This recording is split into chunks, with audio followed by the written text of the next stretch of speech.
कुछ दिनों पहले मायके से घर वापस आई थी।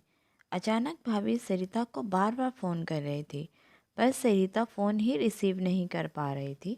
बाद में जब सरिता किचन से बाहर आई तो देखा उसकी भाभी का 4 मिस कॉल लगातार। यह देखकर वह घबरा गई, क्योंकि उसकी भाभी को पता होता है कि अगर सरिता 2 बार में फ़ोन नहीं उठाती है तो इसका मतलब यही है कि वह अपने काम में व्यस्त है या फिर फ़ोन से दूर है। अब सरिता का मन घबरा रहा था, क्योंकि भाभी के 4 लगातार फ़ोन आने से उसे टेंशन हो गई थी, क्योंकि सरिता की मम्मी की तबीयत इन दिनों ठीक नहीं चल रही थी। अभी 2 दिन पहले ही सरिता अपनी मम्मी से मायके में मिलकर आई थी। सरिता ने हिम्मत करते हुए अपनी भाभी को फ़ोन लगाया, और फ़ोन जैसे ही भाभी ने उठाया तो सरिता को रोते हुए कहा, दीदी, मम्मी जी हमें छोड़कर चली गई है। रात को अच्छे से सोई थी। सुबह आपके भैया और मैंने खूब उठाने की कोशिश की, पर वो नहीं उठी। तब हमने डॉक्टर को बुलाया। फिर उन्होंने कहा कि मम्मी जी अब नहीं रही। दीदी आप जल्दी से घर आ जाओ। इतना सुनते ही सरिता की आंखों से आंसू बहने लगे। पापा तो पहले ही उसे छोड़कर जा चुके थे, और अब उसकी माँ भी नहीं रही। सरिता तो बिल्कुल बेहाल हो चुकी थी। अब सरिता ने रोते रोते यह बात राहुल उसके पति को बताई, तो राहुल ने उसे संभाला और उसे जल्दी से कार में बिठाकर मायके ले गए। सरिता जैसे ही अपने घर पहुंची तो अपनी माँ के शरीर को देखकर उसे लिपट गई और खूब रोई। आखिर में राहुल ने उसे किसी तरह समझाया और माँ का अंतिम संस्कार किया। सारे विधि विधान होने के बाद भी सरिता की रुलाई रुक ही नहीं रही थी। उसे माँ की बहुत याद आ रही थी। तब सरिता की मौसी ने उसके आंसू पोंछे और उसे संभाला और कहा, सरिता बेटा, ऐसे दुखी मत हो। दीदी नहीं रही तो क्या हुआ, मैं हूं ना तेरी मौसी।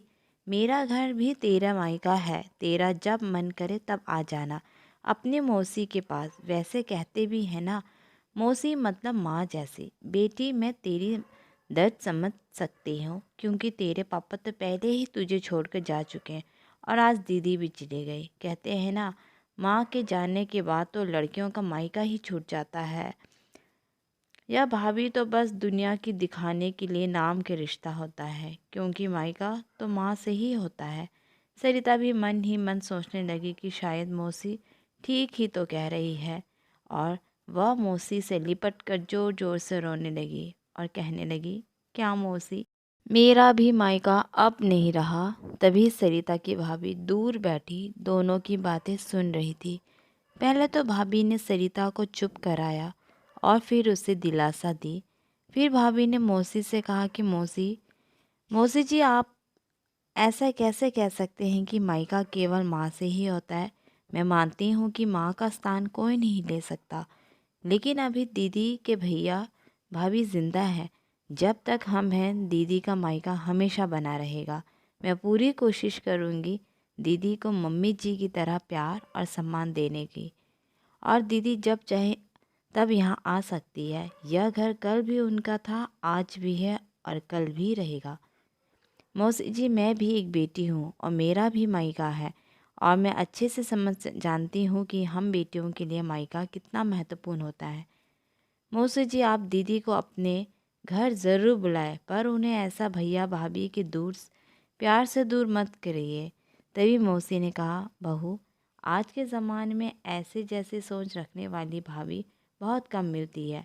मुझे माफ़ कर दे, मैंने सरिता को गलत राह दिखाई। तभी सरिता अपनी भाभी के गले लग गई और बोली, भाभी, आज आपने मुझे विश्वास दिला दिया है कि भाभी भी माँ के समान होती है, और मैं संतुष्ट हूँ कि जब तक आप और भैया हो, मेरा मायका सदा बना रहेगा।